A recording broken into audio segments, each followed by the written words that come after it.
ਖਬਰਾਂ ਦੇ ਵੱਲ ਆਈਏ ਤੇ ਗੱਲ ਕਰੀਏ ਮੁੱਖ ਮੰਤਰੀ ਮਾਨ ਸਾਹਿਬ ਦੀ, ਜਾਂ ਕਹਿ ਲਓ ਕਿ ਜਿਹੜੀਆਂ ਇਸ ਟਾਈਮ ਪੰਜਾਬ ਸਰਕਾਰ ਤੇ ਦਿੱਲੀ ਦੀ ਕੇਂਦਰ ਸਰਕਾਰ ਦੇ ਦਰਮਿਆਨ ਜਿਹੜਾ ਮੁਲਾਕਾਤ ਦਾ ਦੌਰ ਚੱਲਿਆ ਜਾਂ ਮੁਲਾਕਾਤ ਹੋ ਕੇ ਹਟੀ ਹੈ। ਮੁੱਖ ਮੰਤਰੀ ਸਾਹਿਬ ਜਦੋਂ ਵਿਧਾਨ ਸਭਾ ਦੇ ਵਿੱਚ ਬੋਲ ਰਹੇ ਹੁੰਦੇ ਨੇ ਤੇ ਉਹਨਾਂ ਦੇ ਤੇਵਰ ਕੁਝ ਹੋਰ ਹੁੰਦੇ ਨੇ, ਜਦੋਂ ਰੈਲੀਆਂ ਤੇ ਹੁੰਦੇ ਨੇ, ਸਟੇਜਾਂ ਤੇ ਹੁੰਦੇ ਨੇ, ਜੀਪ ਜਿਹੜੀ ਉਹਨਾਂ ਦੀ ਕੋਲ ਗੱਡੀ ਹੈ, ਕਾਰ ਆ, ਜਦੋਂ ਉਹਦੀ ਵਿੱਚੋਂ ਨਿਕਲ ਕੇ ਗੱਲ ਜੀ ਕਰਦੇ ਨੇ, ਉਦੋਂ ਤੇਵਰ ਕੁਝ ਹੋਰ ਹੁੰਦੇ ਨੇ। ਦਿੱਲੀ ਜਾ ਕੇ ਜਿਹੜੀ ਮੀਡੀਆ ਨਾਲ ਗੱਲਬਾਤ ਕੀਤੀ ਹੈ, ਉਹਦੀ ਜੇ ਆਪਾਂ ਬਾਡੀ ਲੈਂਗੁਏਜ ਦੇਖੀਏ ਤਾਂ ਕੁਝ ਹੋਰ ਹੈ। ਕਹਿੰਦੇ ਪੰਜਾਬ ਦਾ ਸ਼ੇਰ ਚਰਚਾ ਇਹ ਚੱਲੀ ਹੈ, ਦਿੱਲੀ ਜਾ ਕੇ ਹੋ ਗਿਆ ਢੇਰ ਜੀ। ਬਿਲਕੁਲ ਪ੍ਰਵੀਨ ਜੀ, ਤੁਸੀਂ ਦਰੁਸਤ ਫਰਮਾਇਆ ਕਿ ਪੰਜਾਬ ਦਾ ਸ਼ੇਰ ਦਿੱਲੀ ਜਾ ਕੇ ਹੋ ਗਿਆ ਢੇਰ ਜੀ।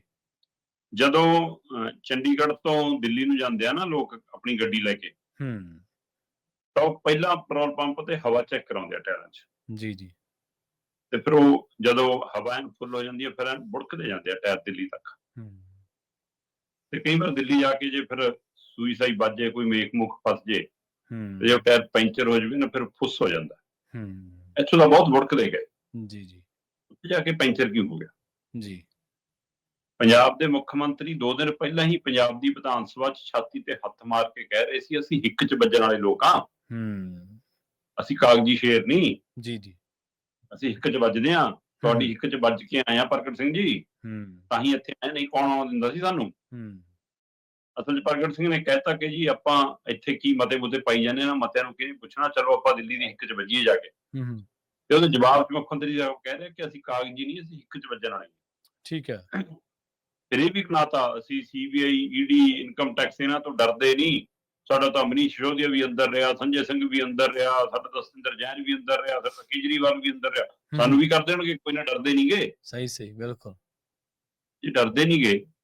ਫਿਰ ਉੱਥੇ ਅਮਿਤ ਸ਼ਾਹ ਦੇ ਘਰ ਤੋਂ ਬਾਹਰ ਨਿਕਲਣ ਤੋਂ ਬਾਅਦ ਇਹ ਕਿਉਂ ਕਹਿ ਰਹੇ ਸੀਗੇ, ਬਸ ਜੀ ਅਸੀਂ ਤਾਂ ਆਪਣੀ ਮੰਗੇ ਰੱਖ ਸਕਦੇ ਹਾਂ, ਅਸੀਂ ਤਾਂ ਮੰਗ ਰੱਖਤੀ ਜੀ, ਮੰਨਣੀ ਨਾ ਮੰਨਣੀ ਉਹਨਾਂ ਦੀ ਮਰਜ਼ੀ ਹੈ ਜੀ, ਅਸੀਂ ਤਾਂ ਆਪਣਾ ਪੱਖ ਰੱਖ ਸਕਦੇ ਹਾਂ ਜੀ। ਹੈਂ, ਹੁਣ ਜੀ ਅਸੀਂ ਤਾਂ ਮੁਲਾਕਾਤ ਲਈ ਸਮਾਂ ਹੀ ਮੰਗ ਸਕਦੇ ਹਾਂ ਜੀ, ਅਸੀਂ ਤਾਂ ਪ੍ਰਧਾਨ ਮੰਤਰੀ ਤੋਂ ਮੰਗਿਆ, ਅਸੀਂ ਦੇਣਾ ਨਾ ਦੇਣਾ ਉਹਨਾਂ ਦੀ ਮਰਜ਼ੀ। ਵਾਹ ਵੀ ਵਾਹ, ਤੁਸੀਂ ਮੁੱਖ ਮੰਤਰੀ ਹੋ,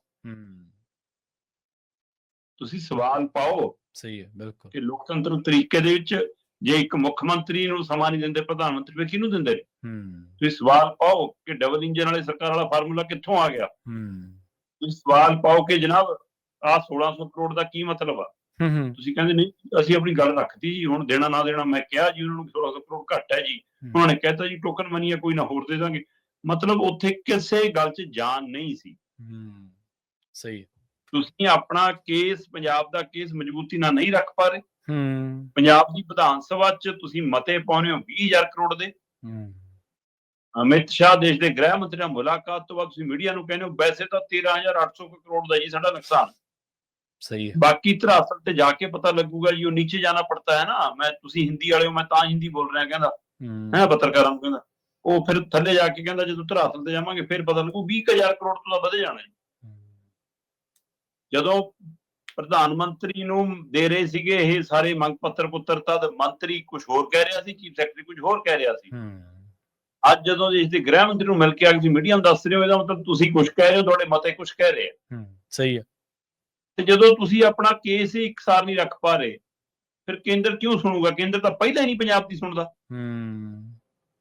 ਦੂਜਾ, ਤੁਸੀਂ ਉਹ ਆਪ ਕਹਿ ਰਹੇ ਹੋ ਕਿ ਹਜੇ ਧਰਾਤਲ ਤੇ ਜਾ ਕੇ ਪਤਾ ਲੱਗੂ, ਇਹਦਾ ਮਤਲਬ ਤੁਸੀਂ ਨਹੀਂ ਗਏ। ਸਹੀ ਹੈ, ਬਿਲਕੁਲ।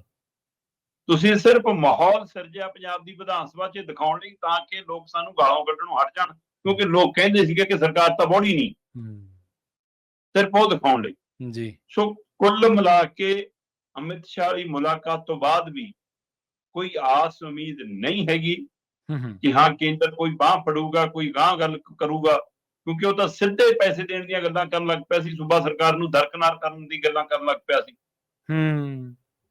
ਸੋ ਉਸ ਦੇ ਬਾਵਜੂਦ ਤੁਸੀਂ ਉਸ ਦੇ ਲਈ ਕੋਈ ਗੱਲ ਕੀਤੀ? ਕਿਸੇ ਵੀ ਗੱਲ ਨੂੰ, ਜਿਹੜੇ ਸਵਾਲ ਪੰਜਾਬ ਦੀ ਵਿਧਾਨ ਸਭਾ 'ਚ ਸੀਗੇ, ਉਹਨਾਂ ਨੂੰ ਅਮਿਤ ਸ਼ਾਹ ਨਾਲ ਗੱਲਬਾਤ ਕਰਨ ਤੋਂ ਬਾਅਦ ਜਵਾਬ ਰੂਪ 'ਚ ਮੀਡੀਆ 'ਚ ਨਹੀਂ ਦੱਸ ਸਕੇ ਕਿ ਮੈਂ ਕੀ ਕਰਕੇ ਆਇਆ। ਜੀ ਜੀ, ਸਹੀ ਹੈ।